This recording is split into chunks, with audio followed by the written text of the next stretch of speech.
Good afternoon.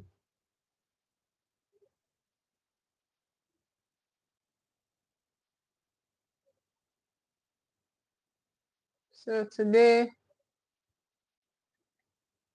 conversation, today's wisdom conversation, parenting wisdom conversation, we are talking about how to transition your child, okay, from the holiday back to school, how to prepare your child, how to prepare them back to school.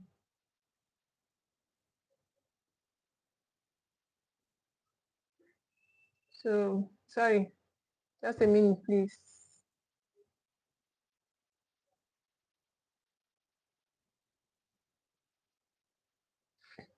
Yeah, so this is a pre-resumption class.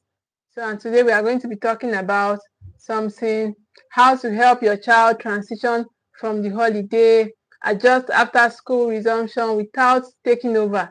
So many of us are used to, oh, you want to do everything for your child, you want to be the one to, but today we are going to be seeing what happens when your child walks through that school gate without you.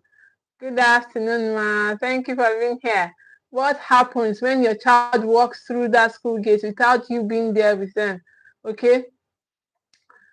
You won't be there when the teacher gives an instruction. You won't be there when stuffs are happening around. You won't be there when your child doesn't understand something. You won't always be there as a parent, okay? You won't be there when a friend ignores them, how they feel. You won't be there when someone says something that hurts them. You won't be there when they feel embarrassed. You won't be there when they have to make a choice. Okay, when they have to pick a choice or make a decision. You won't be there, and you won't be there when they have a difficult day. Dear parents, you won't be there. But here's the beautiful thing: you don't need to be there. Okay, you don't need to be there in your child's life always. You don't need to always be in your child's life to prepare them. Okay, you don't need to be there for your child to feel prepared. You don't need to be there for you to prepare your child. And that is what stewardship parenting is about. Stewardship parenting is preparing your child for the world, preparing your child for the future. So that is what stewardship parenting is about, because one of the biggest mistakes we make as parents is confusion, confusing our children, confusing support of our children, confusing it with believing that we are empowering them. Okay, supporting our children with doing life for them. We will not always be there to do life for them. So let's start now. Okay, we see our child struggling and immediately we jump into the scene and say, oh, we call the teacher, we call another teacher, call another parent, we solve the friendship problem, we pack the bag, we do everything for them, we remind them, we negotiate, we speak for them, we explain everything to them, we rescue them from every uncomfortable experience, and then we look at our child and said, why is you not independent? Why can't you stand on your own? Why can't you do this for yourself? Okay, why can't you do anything independently? But here's the truth. Independence cannot be developed while we are constantly taking over. You cannot develop independence while you're always in the scene, taking over, trying to bail them away from problems, trying to take away problems from their path. You can't build independence that way, okay? So today we are going to be having a very honest conversation around how to help your child adjust before the school resumes, okay, without taking over, how to help your child adjust to the school resumption without taking over. And because this is a pre-resumption class conversation, I don't want to wait until there's already a problem. You don't have to wait until there's a problem before you start preparing your child. We are going to prepare you before the first difficult morning, the first friendship issue, the first forgotten assignment, the first emotional meltdown. We are going to be seeing all of that today. All the first, I don't want to go to school. You are going to be preparing your child for that time. So hello, amazing parents. Hello, everyone. You're welcome to today's conversation. Welcome to the Equitable Parent Hub, where we have our Wisdom Wednesday conversation on parenting here at the Equitable Parent Hub. My name is Ruth Ikhabomeh, and today we are going to be talking about something that is incredibly important as parents for every parent: preparing your child for a new school term, preparing your child for a new school year. So our topic is how to help your child adjust after school resumption without taking over. How to help your child adjust without taking over. Now I want us to remove one misunderstanding immediately. We're going to be doing something together. Okay, when I say don't take over, it doesn't mean that, oh, leave your child alone. Okay, many of us, we've not prepared our children, and then we just feel this pressure to just leave them alone, let them start living life themselves. That's not what I mean by don't take over. Okay, it doesn't mean that, okay, now maybe they are now big children, they are now old enough, let them start living life on their own. Let them don't I will stop taking over, let them start living life without preparation. It's going to be very catastrophic. Okay, so but today we are going to be talking about how to leave your child, how to adjust, help your child to transition without taking over, without being raising them depending on you. Okay, how to transition your children without making them depend on you on this their process. Okay, it's a process, and every child needs to go through it for themselves. So leave your child alone. Okay, don't leave your child alone. It's not what I'm saying. I don't say, oh, leave your child alone. Let them suffer. And that's not what I'm saying. I'm not saying don't intervene when there's a problem, when something is going wrong. And this is what I'm saying. Let the difference between support and substitution be clear. Let there be a clear distinction between support and substitution. So support says something that I'm here with you. Let's work through this. But substitution means taking over every part of the problem, taking over completely. Give it to me, I will handle it. Support builds capacity. Okay, taking over can unintentionally communicate, you can't handle this without me. So that's what taking over is. But support is where capacity is built. Is in supporting your child that you build capacity. Okay, so substitution means you are taking over every problem from your child. Oh, you can't handle this without me, I should be here. And one day, as steward, our goal as stewards is not to make our children permanently dependent on our presence. That is not your goal as a steward parent, to make your child feel helpless because you are not there. Hi everyone, thank you for being here. Feel helpless because you are not there. Our goal is to gradually prepare them to function wisely even when we are not there, even when we are not there without us. Let them be able to function wisely without us. That's our goal as parents. So now, why does this transition matters? Why does transitioning the child, how they can transition for themselves? So let's begin with something parents often underestimate. Okay, you underestimate transitions. Okay, you say, transitions are demanding. How am I going to support them? How am I going to do the support without taking over? So school resumption is a transition. Your child may be moving from holiday to school, from sleep-ins to early mornings, from free time to schedules to screens, from screens. Many of us, we use screens to keep our children occupied during the holiday, from screens to classroom attention, from family environment to school environment. These are the things that we did during the holiday, from choice to expectation, from rest to performance. These are the stuff many children are just going to transition into. So there's supposed to be a process. We are supposed to have a process, and even when your child is excited about school, their system still has to be adjusted. Okay, so it's not automatic. You don't just wake up and say your child, you are in the front burner, you are doing all the transition for them. Now, the child who changed. Imagine a mother who notices that her normally cheerful daughter has become unusually quiet. Okay, this parent notices that her child is now unusually quiet. During the first week of school, the mother asked, "Oh, what's wrong?" She said, "Nothing. How was school?" "Fine." "Are you having problems?" "No." The mother panics. She calls the teacher. Then the teacher and she asks teachers questions. My child used to be very live. What happened? The teacher said, the teacher said something to you. Are you being bullied? Why aren't you talking? Now the child feels interrogated. Okay, so those are the stuffs. Sorry, I need to see my screen properly. Okay. Oh, I have a lot of comments here. You don't prepare for war. Exactly, you don't prepare for war in the war. Hi everyone. Hi. Why are you crying? Oh, So you don't prepare for war in the war. You prepare your children. You don't prepare your child during the school time. You prepare them even before the school. Even now, you start preparing your child. So, but perhaps you simply, you just ask questions. Child just keep saying, and child feels you're interrogating them, or perhaps something really was wrong. So now the challenge is learning the difference. Okay, you're trying to find out your child. Why is your child withdrawn? And that's why steward parents don't respond only to individual moments. You don't pick one problem and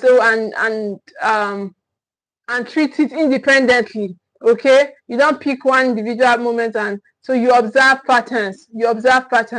And then that's how you'll be able to treat problem and face them squarely. So now, what parents should watch during the first few weeks of resumption? You don't just, child has resumed school now, you just leave them and then nothing is happening. The first few weeks can give you valuable information about how your child is adjusting. The first few weeks will give you valuable information about how your child is adjusting. Not every change means something is wrong, but changes are worth noticing. So that is why noticing patterns are very essential. Pay attention to their mood. Is your child unusually withdrawn? Is your child usually happy, irritable, anxious, more fearful? What is the pattern? Or perhaps you're unusually excited and energetic. Now, don't diagnose from just one day. Look for patterns, okay? Look for patterns. Another thing you should observe is their behavior. Has your child's behavior changed significantly? Are they suddenly refusing school, having frequent meltdowns, becoming unusually aggressive, avoiding responsibilities? Again, observe before concluding. You don't just say, okay, the child is this, the child is that. She just did this one day, and then you just snap and you say, that is it. You observe patterns, okay? Observe how consistent is this action, okay? Observe how consistent is this. That's the way you can be able to treat it. So another observation you should do is their friendship. Listen for changes in how your child talks about friends. Do they suddenly say nobody likes me? Nobody likes me. Everyone has a group except me. Okay, I don't want to sit with them. Friendship changes can be part of normal development, but they can also reveal difficulties. So that is why you are a steward parent. They are there to equip and empower your child. So friendship is a normal developmental problem. So, but they also review where your child have difficulty. Another pattern you should check for is their confidence. Does your child suddenly say, I'm not good at anything, I can't do it, everyone is better than me, everybody is doing it better than I do it? So pay attention, okay? Pay attention and then be able to help them. Another place to check out for is sleep. Changes in sleep can affect mood, can affect learning, and even their behavior, okay? So if your child is consistently struggling to sleep or waking exhausted, investigate the routine rather than simply labeling the child lazy. Oh, you're just too lazy, you sleep late, you wake up late. Change their routine, work with them, okay? So that is how you help the child to transition. You don't just sit and say, okay, you are lazy, you are this, you don't wake up early. Help be involved in their process. Another observation we should do is appetite and physical complaints. Their physical complaints. Some children communicate stress physically. So I remember when Kai was a baby, when she wants to express, when she's tired, when she feels very she wants to sleep, she will just be acting out. So some children are like that, okay? They act their stress out. So some children communicate stress physically. So you have to check all of these physical complaints. They may complain about headache, stomach discomfort, fatigue, or other symptoms. So these are the ways that we should check for before transition. That doesn't automatically mean anxiety, but persistent or concerning physical symptoms deserve appropriate attention. Consistent physical symptoms deserve appropriate attention. Pay attention to how they are feeling so that you can be able to nip the problems at the butt. So another pattern you should be mindful of is communication. Communication. Perhaps the biggest question is your child becoming more open or more closed. Who is your child? Are they becoming more withdrawn or more expressive? Are they becoming? Who are they becoming? So that's an important information for you. It's a very important information for you. Pay attention to who your child is becoming. Okay, check the process. Now, the steward parent doesn't panic. The steward parent do not panic when there's a problem. So yes, an important principle, parents. Observation should come before intervention. So you don't just be, you're not, as a parent, you're not just always intervening. You're not just trying to bail out the child from problems. You're not just stepping into the scene to take away problems from their path. No, you have to be able to be patient. Patient, hold yourself and then observe. Observe so that you can intervene on the problem, not on what is not the problem. Okay, so that you can intervene on the problem. So not every bad morning requires a family meeting. Okay, not every bad morning requires a family meeting. Not every friendship disagreement requires you to go to school. Okay, not every friendship say, oh, I heard that and this thing happened. My child, why did you do that? You call, make a phone call, and then it's not every disagreement that deserves that. Not every poor grade requires punishment. Oh, you mean you got this after from your classwork, after all we did together, after how I prepared you. So it's not every, you watch, observe, and then see how to intervene. Most, it's not about being harsh to your child. That's not what brings solution. It's about you engaging. It's about you teaching. Okay, teaching. So not every poor grade you should be punishing your children for. Don't even punish them for any academic issue. Instead, try to help them. Not every emotional problem reaction means something is terribly wrong. Okay, so most times emotional climate in our home. So it's not, oh, your child is emotionally reacting, you just start yourself, you just bring out your own, say, me too, I'm a human being, I have my own emotional reactions. So you should be able to lead in your emotional reaction. So it doesn't mean that everything is wrong. Sometimes children simply need time. Sometimes our children simply need time. So instead of immediately asking, how do I fix this? How do I change this child now? This child is so annoying. This child is so different from all the children on my street. All the children on my street, they are very this, they are very that. But this my own child is this. The question you should be asking is, what am I actually seeing? What is the problem that I'm seeing now? So do you have a solution for it? You should be learning these things.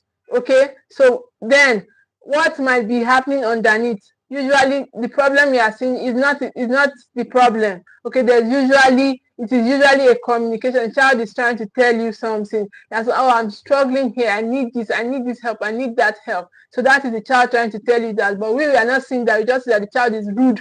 How can you be talking back at me? How can you be fighting me? How can you clean the house? How can you not? So they're waiting for you to lead them. Okay, even if they will resist you, they're waiting for you to lead them. So what the question you should be asking yourself is, what is happening underneath? Is it that they are lacking a skill to be able to do that assignment you have sent them to do?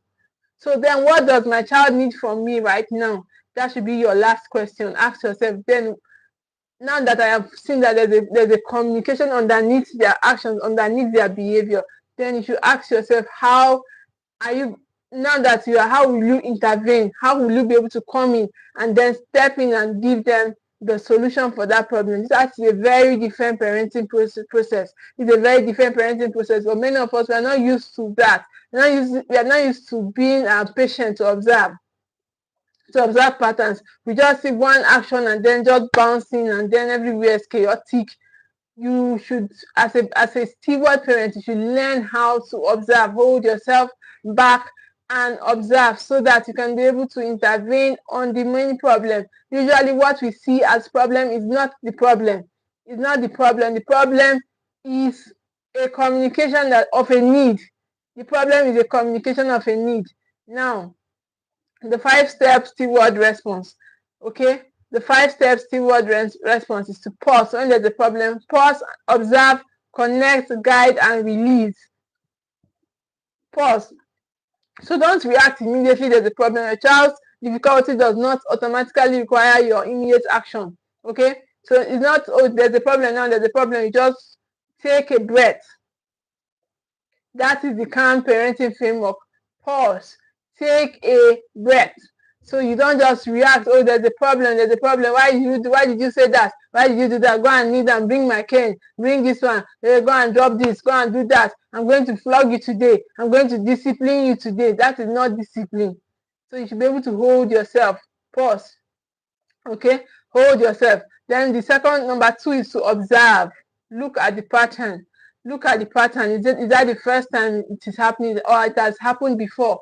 Okay, look at the pattern. What exactly has changed in the action? When does it happen? When does it happen? Does it happen in the morning? When is it frequently that it happens? What seems to trigger this problem? So ask yourself all of these questions, and that way in this process you'll be able to get solution. Then connect. Create emotional safety around your children. Emotional safety. Let them feel safe. Oh, I've noticed you've seen quieter this week. I'm here if you want to talk. That is emotional connection. You should be able to connect emotionally. That way you bring safety to your children. Okay, you bring safety to your children. So connect. Notice the difference. You are not demanding disclosure. You are opening the door. So when you are connected to your child feels emotionally safe with you. They know that, oh, my parents understand what I'm going through. So you open the door for conversation. You open the door for communication. You open the communication door. You keep it open. Your child feels open talking with you. Then number 4 is to guide. Guide. Once you understand what's happening, help your child think through possible ways to sort that problem out. Now that you have understand, help them understand possible responses. Ask, what do you think you could do better? What do you think that you should have even done better? What should make this situation better? What would you like me to help you think through it? So these are the ways we can guide. Would you like me to help you through it? And the child will say, oh yes, I need help here. I need help here. Oh, don't worry, I'll be able to sort it out. And then you keep following up. That's how to guide. Okay, that's how to guide. And lastly on this framework is to release. Let the child practice. Okay, let the child practice. It's not, you don't build independence by stepping in to bail your children out. You release them. That's a way of making them independent. This is where many parents struggle. We struggle with release. They are this, and we just keep that memory of them. Let them try. Let them try. Since you have been there trying to help them think through it, could it be this? Would it be that? Now, could it be this? Would it be that? Now, release them. Let them think through the problem. Don't solve a problem simply because you can solve it faster. So the idea behind making your children independent is not making your children independent is not stepping in when you think, oh, now or you love them. You love them. You don't want them to be burnt. You don't want anything around them. So you step in, or maybe you want it to be faster. It's going to be wasting my child. It's going to waste my time. I'm an impatient. I'm very impatient too. I don't have time for any child. Any child that will not be fast. How can your child be faster than you? So you have to train them if you want them to be fast. It's a training process. So it's not something that will be automatic. It's not something that happens once. It's just, okay, the child is just going to be faster. And automatically the child will be faster. No, you have to train them to become fast. It's a training. So don't step in and solve a problem for them because you say you want to be faster. You will not be fast forever. So you should be able to release them. Step back and release them. Watch their process. That is a way to do this framework. Step back and release them, because sometimes the slower route is the developmental route. Most times. So you say, oh, the child is slow. Me, I don't like anybody to delay me. So, but that is the way the child is developing. That's the way the child is becoming the independence you seek for that your child. Okay. Now, so how do you support without taking over? How do you support your child without taking over? Let's take practical situations. How to support your children without taking over. Your child says, "Mommy, oh, I forgot my homework, I forgot my assignment at home. Can you bring it for me? Give me your teacher's number." So taking over says, "Oh, give me your teacher's number, or I'll explain to your teacher. I'll explain to your teacher that this is the reason why a steward, this is what a steward parent will say, what happened? The child will explain. You listen as a steward parent. What can you do about it tomorrow? Okay? Maybe your child needs help creating a system. So you ask them, what will help you remember, what system will help you remember, okay, your homework, your assignment next time. So these are ways you can help your children. What system will help you remember your homework next time? Now you are not solving today's homework problem. So usually that's what I just finished saying now, that is solving the trying to be fast is not you're not developing the child. Okay, so that you're not solving today's problem does not mean that you're not developing your child. So trying to be fast is not a process, it's not in the process of parenting. So you have to slow down, and then it's not about today. Everything is not about today. There's a bigger picture, and you should be able to fit into it. Okay, so now you are building responsibility by stepping back. Another scenario, that's for homework. Another scenario is friendship conflict. Your child says, "Oh, she doesn't want to be my friend anymore. She doesn't want to play with me." Now stepping over, say, "What's her mother's number? Oh, give me her mother's number. Why would she not play with you anymore?" So, but don't ever talk to that girl again. Leave her alone. Maybe she don't want to play with you. But a steward parent asks, tell me what happened. And then they listen. Yeah, tell me what happened. The child explains, narrates what happened, and then the parent listens and then asks, how did that make you feel? Okay, what do you think you want to do? Would you like me to help thinking about what you could say? So that's the way you help the child through their conflict process. So never talk to them again, or give me their parents' number. Let me call them and intervene. So, but you are teaching your child how to resolve conflicts on their own independently without you being in the scenario. Okay. Another scenario is where your child doesn't understand schoolwork. Schoolwork seems to be very difficult for them and overwhelming. So what most parents do, they take over, give me the book, then you do everything for them, you do the assignment for them, you do the homework. So homework are supposed to be meant for your children. They are specifically meant for your children.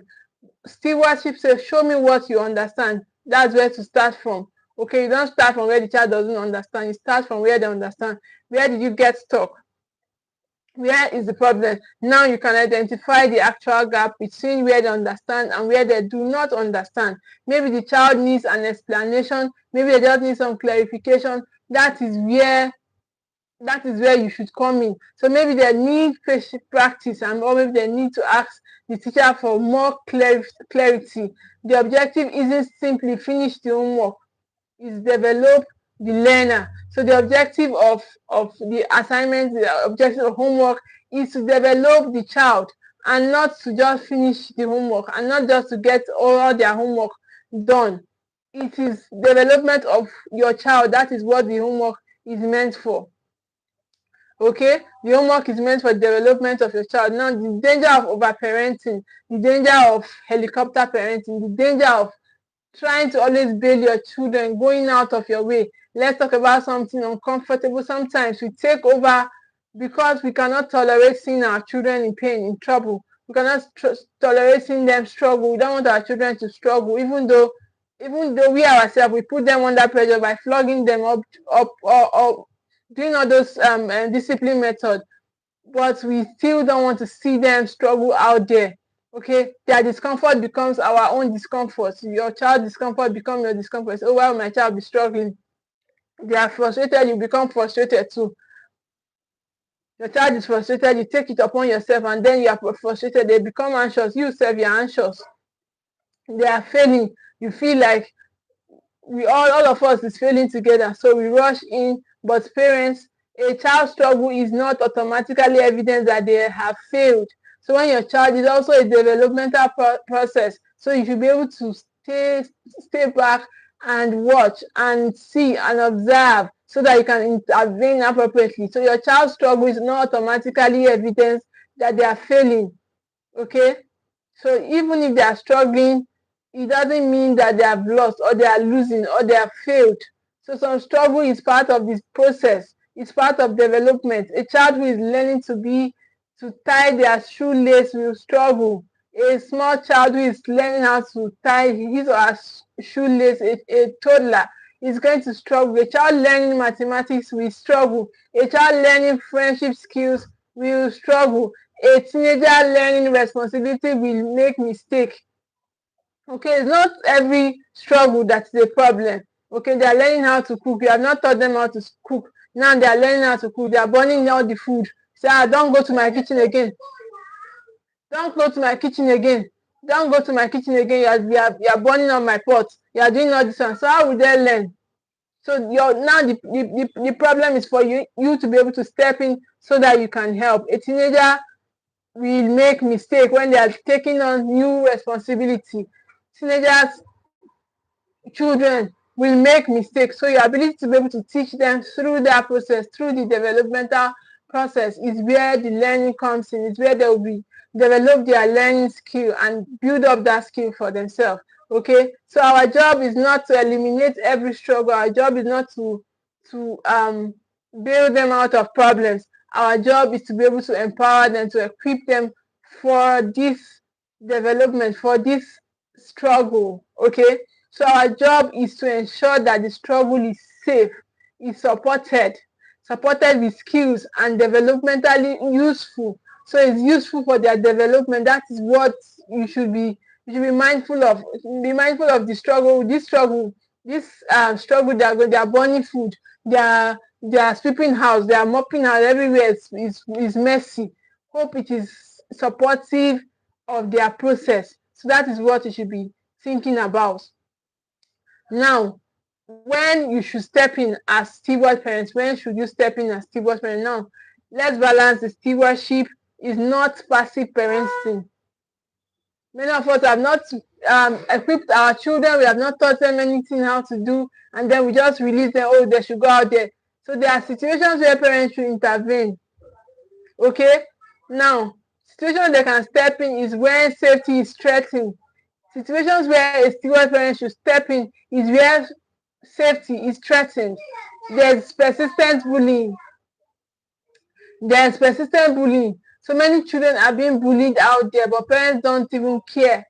They don't even care, and then the child just feels that, okay, I don't know how to communicate this to my parents. I don't know how to tell them. So there are serious safeguarding concerns. These are the ways, times we should step in and then assist our children. A child is being harmed. You should not sit back and say, oh, that you are trying to steal. You are not a steward parent. So these are the times, these are the threatening times you should step in.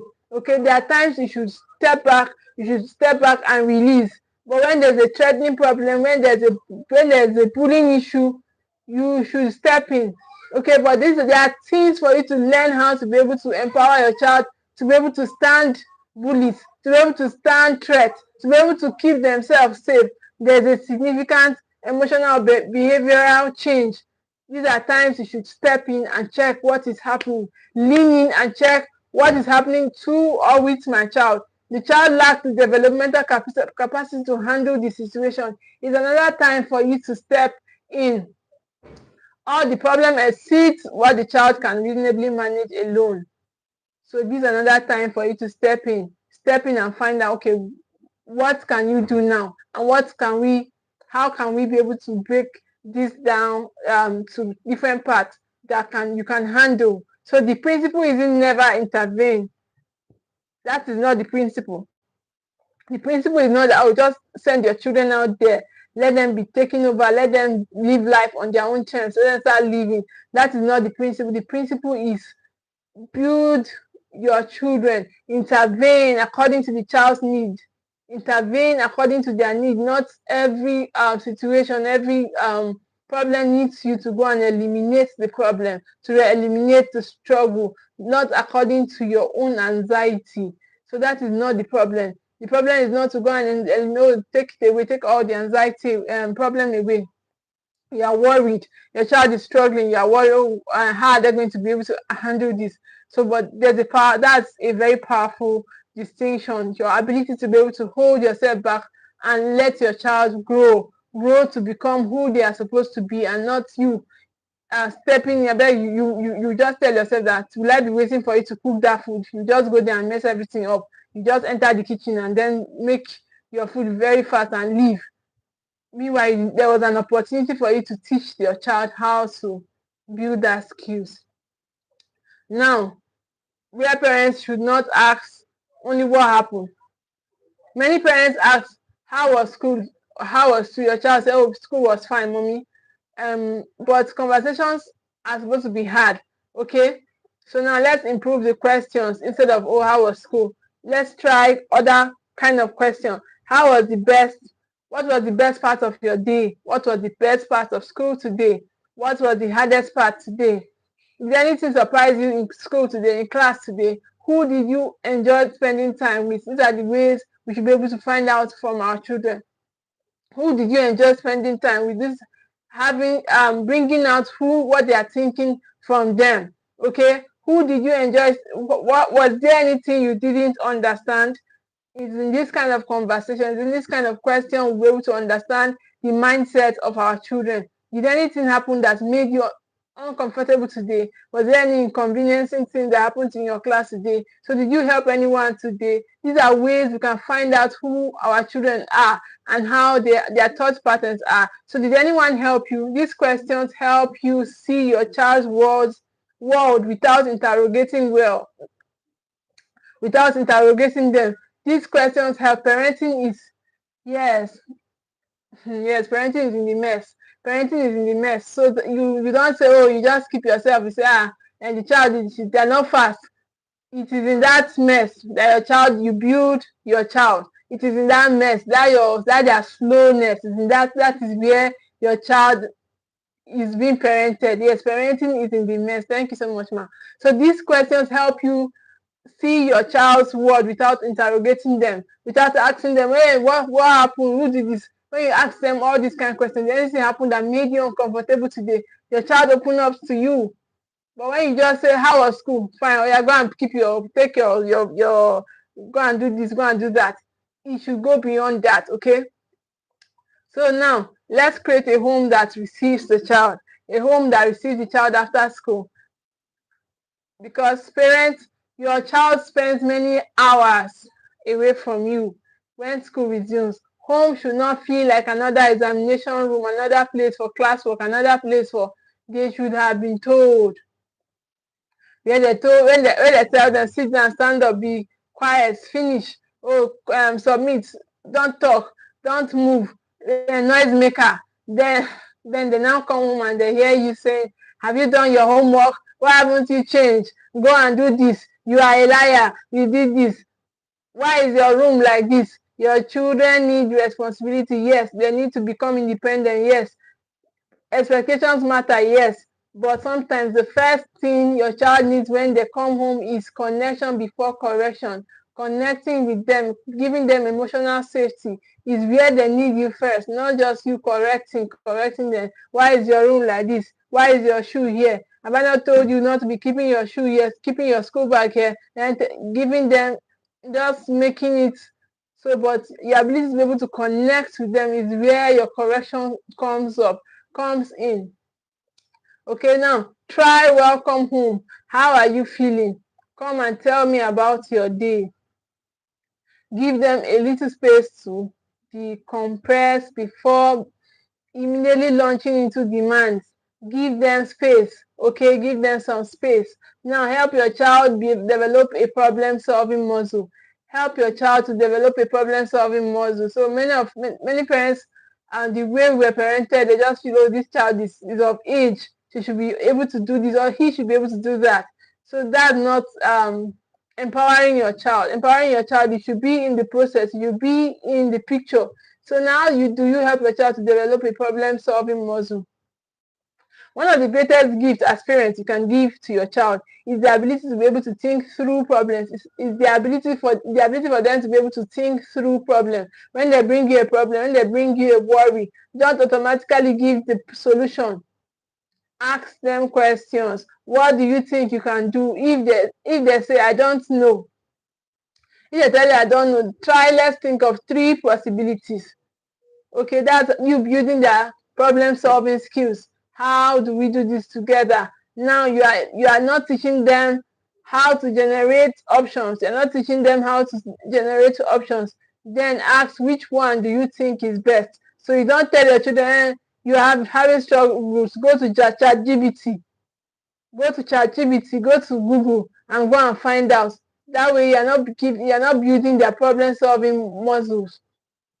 Your children should be able to solve problems by you thinking through it with them. So what might happen if your child choose that?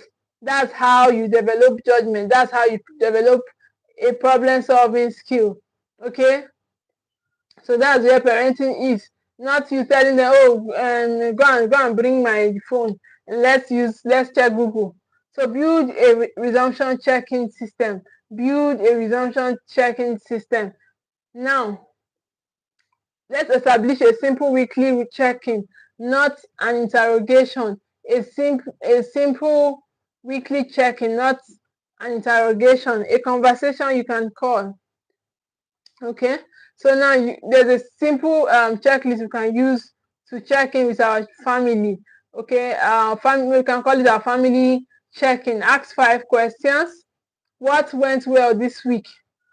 That's a way to do a family check-in. Another question is, what was difficult this week? What was it that was difficult this week? What are you proud of? Is there anything you need help with? What's one thing you would like to do differently next week? For children, younger children, make it simple. Okay, for teenagers, give them more room. For younger children, give them more room to think, and then teenagers, make it give teenagers, because they are now growing, their sense of autonomy is heightened. So you should give them space, give them more room to be able to make decisions. But for little children, you should be able to make the attack simple. This creates a predictable opportunity for everyone. Okay, for everyone to air their opinion, to communicate. Okay, communication is the lifeline of your family, is the lifeline of every relationship. The child who says nothing, there are children who says nothing. Now let's talk about this kind of children who says nothing, especially teenagers who don't say anything. How was school? Fine. How are you? Fine. What happened? Nothing. Who did you talk to? Nobody. Parents don't turn the conversation into an interrogation battle. You don't have to turn it into an interrogation battle. You don't have to turn the problem. Sometimes connection happens side by side, not face to face. So that is where connection happens. It happens side by side, not face to face. Oh, there's a problem. You interrogate them. She's shouting, you are shouting. She's shouting, you are shouting. That is not where connection is. Sometimes you just do it side by side. Okay, you work with them. That way you will be able to see where you'll be able to observe and then see. So now, how do you do that? You talk while cooking, talk while you are driving, while you are walking, while you are eating, while you are shopping together. You talk, and then even while you are doing an activity. That's a way to connect. Sometimes teenagers talk more when the pressure is talk, just talk, be free to talk. So that's when they talk. When talk is removed, and when they finally start talking, don't punish the disclosure. When your teenager starts talking, don't go around and say, oh, you mean you did that? Oh, I thought I held in high esteem. You disgraced me, you did this. Don't punish those disclosure, because they will never come back to you to tell you any other truth. So if your child tells you a truth, something uncomfortable, regulate yourself first. That way you can address the behavior. That way you can address the underlying problem. So you can establish consequences. Yes, You can intervene where necessary, but if every disclosure triggers explosive, it triggers reactions that the teenager will be wondering, what did I say? What did I do? So children learn to hide information. A child will hide information from you. They will learn to stay away from you because you are always reactive. Always you react explosively to their disclosure. So they would learn to keep the truth away from you because you're not comfortable with them. So that's what will happen. Now, how do you prepare the child before resumption? How do we prepare our children before resumption? Since this is a pre-resumption class, let's prepare before the problem occurs. Since we are having this conversation before resumption, let us all now prepare before the problem starts occurring. Have conversations about school expectations. What are you expecting this term? Friendship conversation. What makes someone a good friend? What makes someone a good friend? Boundaries. What can you do if someone pressures you? What can you do if someone pressures you? I hope we are taking note of these conversations that we are going to be having with our children. Help seeking. Who can you approach if you are struggling? So when you make a mistake, what should you do? What should you do when you make a mistake? Responsibility. What are you responsible for this term? So these are the conversations, these are the issues that we should be having, conversations we'll be having with our children. Emotional regulation. Emotional regulation starts with you, remember. So what helps you calm down? Calm down when you are overwhelmed, or your child is overwhelmed and you become overwhelmed too. Your child is anxious, you become anxious too. You are giving them a mental, so that's not you regulating the emotion for them. So but when you are able to discuss these issues, have these conversations with them, you are giving them a mental toolkit. You are giving them a mental toolkit. Now your job is to build capacities for your children as parents. So this is the heart of today's conversation. Your job is not to become your child's permanent problem solver. Your job is not to keep preparing them and keep preparing them and keep preparing them forever. No, that is not your job. You will not be solving their problems forever. Your job is to develop a problem solver. Your job is to be able to develop a steward. Your job is not to be stewarding their destinies forever. Your job is to be able to hand over. Your job is to be able to release them to the future. Okay, so your job is not to become your child's permanent voice. That is not your job. Even as children, they should be building their voice even with you. So that is not your job. Your job is not to, you're always in the scene, in the picture. Your job is to develop a child who can communicate. Your job is to develop a child who can solve problems in the society, who can solve problems for maintain their identity, who can remember who they are, even in the face of the struggles, in the face of the problems. Your job is not to prevent every disappointment. Your job is to be able to develop resilience. Your job is not to control your every friendship. That is not where your job lies. You are trying to control every friendship. Your job is to teach discernment. Be able to know who is right for you. Do you know good friends? No, don't follow bad friends. So as I went to school now, don't follow bad friends. So that is not the issue. That is not the conversation. Your job is to be able to teach them discernment. How can they discern who is right for them and who is not right? Okay. Your job is not to make every decision. Your job is to develop them to be able to make wise decision. Make wise decision. That is your role. So that is stewardship. This is where stewardship capacity comes in. Okay, stewarding the destinies of your children. So now the inner work for you as parents, yes, something that every parent needs to start doing. Okay, where we need to look at ourselves. Sometimes the child isn't the only one who needs preparation. It's not only our children that needs to be prepared. Even we too as parents, we need to be prepared for this season. Okay, as we are transitioning, we need to be prepared how to prepare them for the season. Ask yourself, why do I feel the need to fix this immediately?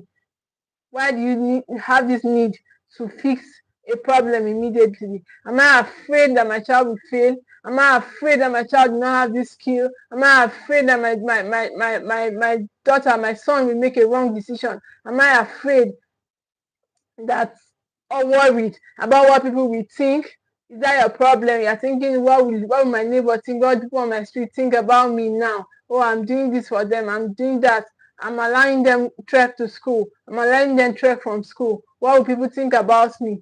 Ask yourself, why do I feel the need to fix this now? So many times we do things as parents because that's what the society, the environment around us is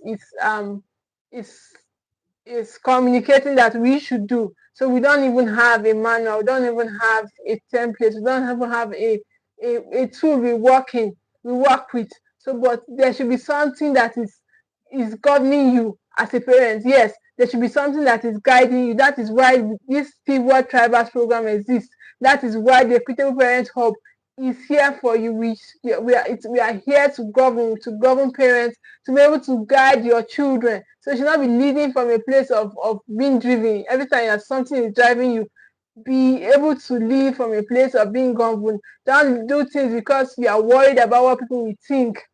That is the least, that should be the least of your worry. That should be the least of your worry, okay? Prepare yourself. How do you prepare yourself?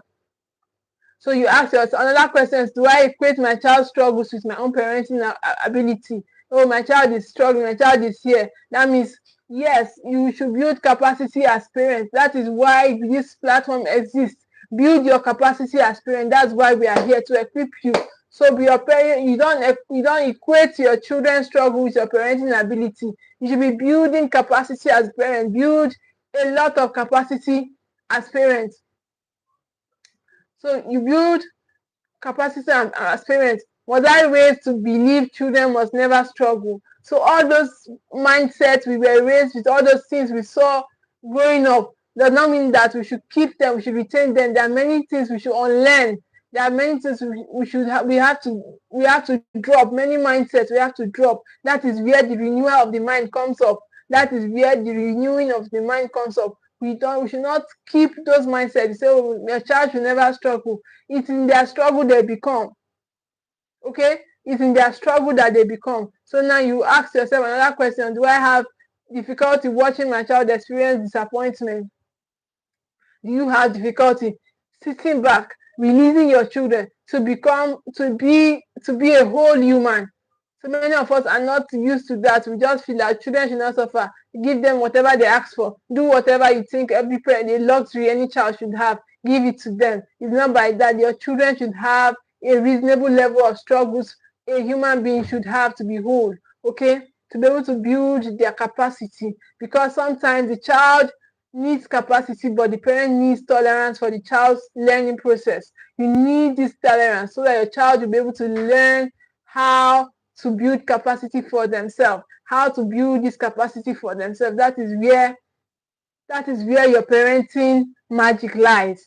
That is what you should be asking yourself, preparing yourself to be able to release the need for your child, to tolerate your child while they are building these skills. The need to hold back yourself, to tolerate your child, to watch them learn, to watch them struggle. It's a need that every steward parent should build for themselves. Not that, oh, your child, you cannot tolerate, why would you shout at your child has clearly made a mistake and somebody is correcting them? You go there, oh, you don't talk to my child like that because you are the house help. You are supposed to be, my child is supposed to lead you.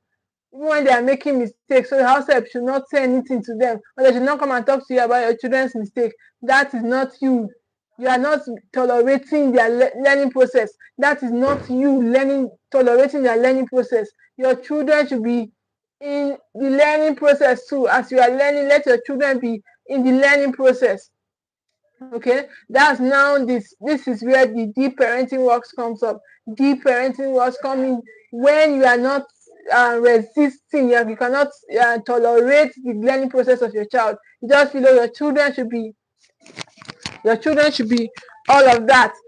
You should be able to tolerate, you'll be able to release them, sit back, observe, and then without having to intervene immediately. Now let's do the steward parent balance. As a steward parent, we need three things simultaneously. Three things. As steward parents, we need presence. Presence means I'm here. Presence for your child means I'm here. You also need guidance. As steward parents, guidance means let me help you to think. Okay, these are the three framework for that a steward parent needs simultaneously. Space. Now you try. Presence, I'm here. Guidance, let me help you think. And then space, now you can try. Too much presence without space becomes control. So that is what many parents say. Our parents were available, our parents were there. They were available without parenting content. They were just doing what the neighbor thinks is right, what works in the street, what works in the neighborhood.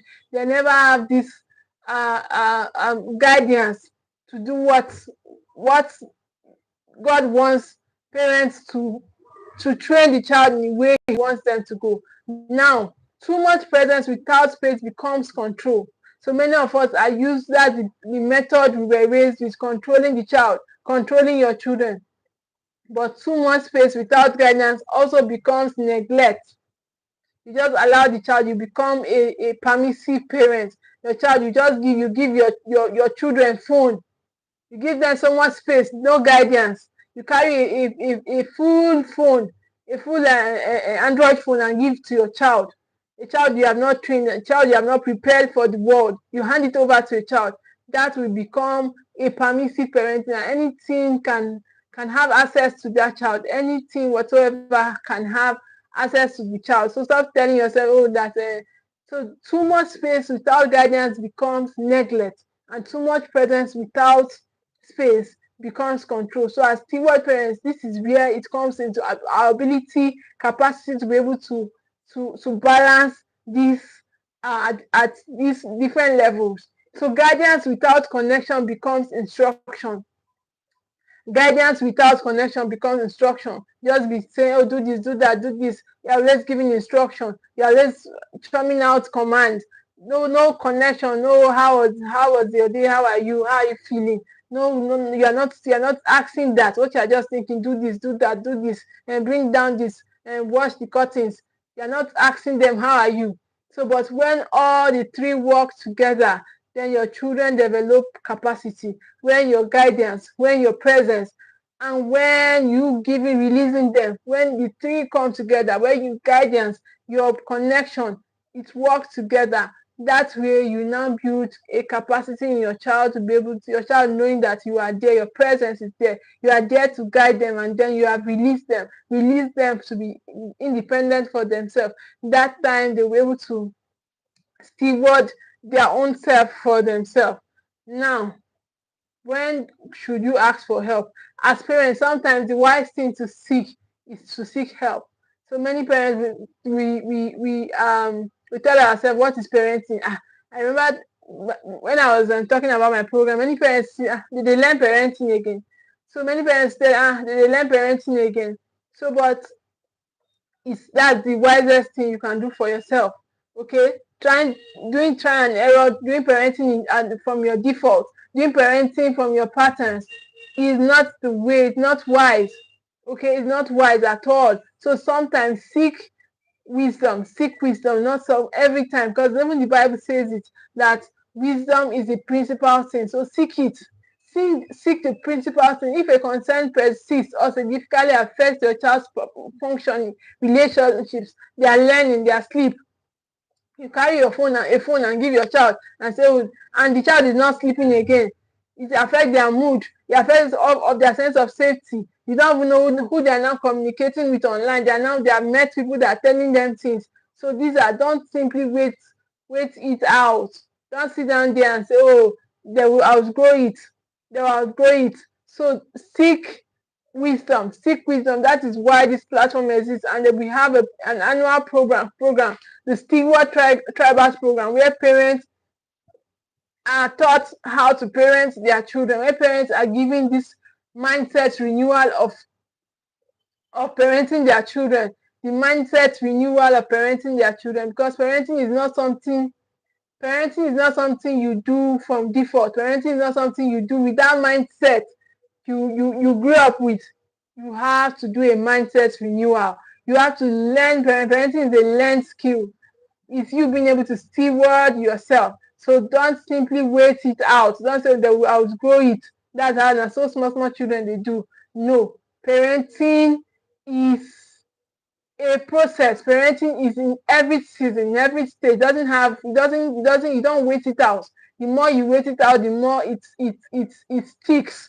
So you have to be able to steward every day of your child's life. So where's the time? Where's the time for you to be stewarding yourself and stewarding your child? That's come into the tribe. Become a stewarder, and that way you'll be able to learn how become a steward for yourself and for your children. That way you'll be able to learn how to manage these what is it called? Be able to manage these roles for yourself and for your children.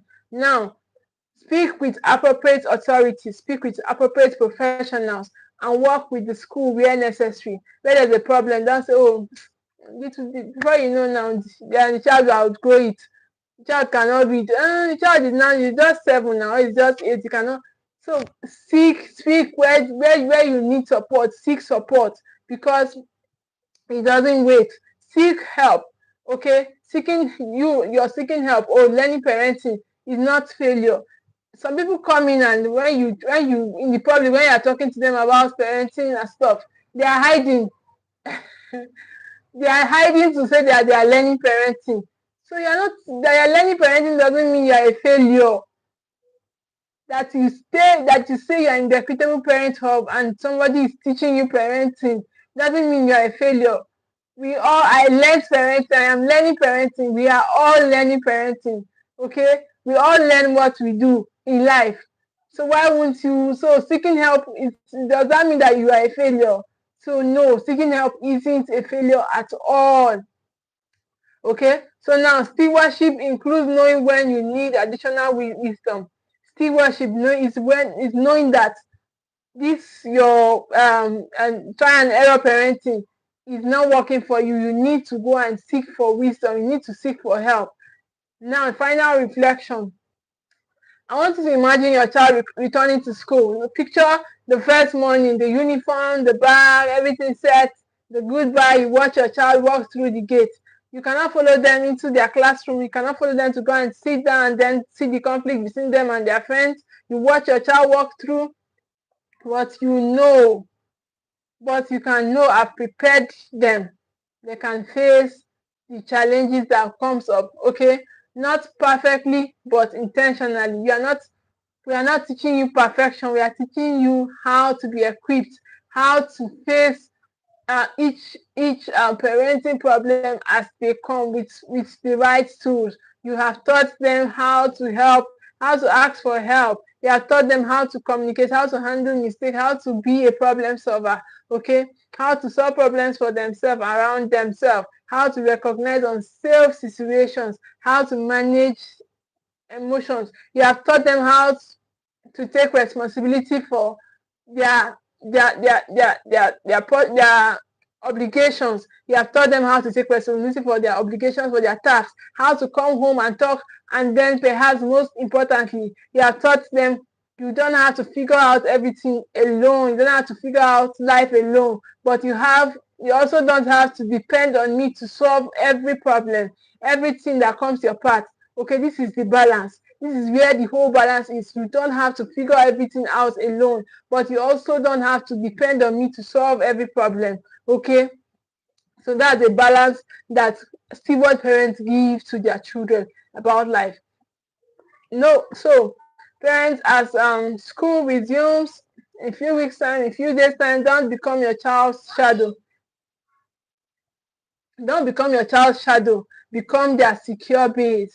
Don't become your child's shadow. Become their secure base. Be close enough that they know you are there. Be close enough to know, so that they know that you are there. Wide enough to know when to intervene. Wide enough to know when to step back. Wide enough to know when they should be building skills. Wide enough to know when to remove hindrances to your parenting process. So this is where the parenting wisdom lies. Okay. Patient enough to let them practice, and humble enough to recognize when you need help, when they need more help. Before your child walks now, before your child walks through the school gate, ask yourself simple questions. Am I preparing my child to function without me, or am I training my child to need me for everything? Am I preparing my child to work am I preparing my child to function without me? Is that what you are doing now? Or you are just give them phone and let them be busy? Is that what you are doing? Or you are training your child to that's you training your child to need you for everything. Yes, basically that's what it means to train your child to need you for everything. Everything they come and say, mommy, daddy, because they cannot do those things on their own. So, but you preparing your child to function without you is the goal of steward parenting. Is the goal, because one day your child will leave your home, your child will leave the nest. They won't be in the nest forever. And the goal isn't that they leave helpless because you did everything for them. That is not the goal. The goal is that they live grounded, they live capable, they live with a lot of capacity, with responsible mindset. They live obligated, they live emotionally secure and wise. That is the goal. Raise children who are grounded, capable, responsible, emotionally secure and wise. So this school term, don't prepare your child. Don't just ask, how can I make the school easier for my child? You don't ask that as steward parents. You ask, how can I help my child become more capable of navigating school and eventually navigating life? So that is the goal as steward parents, not you cutting corners, trying to do stuff for them. That is not the goal as steward parents. The goal as steward parents is for you to be able to help your child become more capable of navigating school as school resume, and even eventually navigating life, because eventually it will not stop in school. Okay, capacity for them to be able to navigate school and yes, eventually life. That is the heart of stewardship parenting. Parenting is not ownership. You don't own anyone. Parenting is stewardship. Parenting is the ability to be able to lead yourself. And steward parents don't simply remove every obstacle from their child's path. You don't bail them out of problems. You don't take problems away from their path. Instead, what you do instead, you prepare your children to navigate the path wisely. You prepare your children to navigate the path wisely. So thank you all today so much for joining me here. Please, if you have not subscribed to this channel, please do so. Subscribe to this channel. If this conversation spoke to you, share it with another parent preparing for resumption. Share it, and in the comments tell me which one is the hardest for you. Is it stepping in, stepping back, or knowing when to do which? Which is hardest for you? Is it when you need to step in, when you need to step back, or knowing when to do which? Because sometimes you don't know, should I bail them out, or should I just leave them? Leaving them, is it not leaving them to struggle? So, but we have to find the balance, okay? So tell me in the comment section which is the hardest for you. Until next time, see you in our Wednesday wisdom. Yes, we call it Wednesday wisdom live stream. Wednesday wisdom live stream. Thank you all so much for being here. Don't forget to subscribe to this channel. Join us in our growth journey. Share our videos. Share our classes. I hope you found value in the class. So thank you all once again. See you same time next week. Bye bye.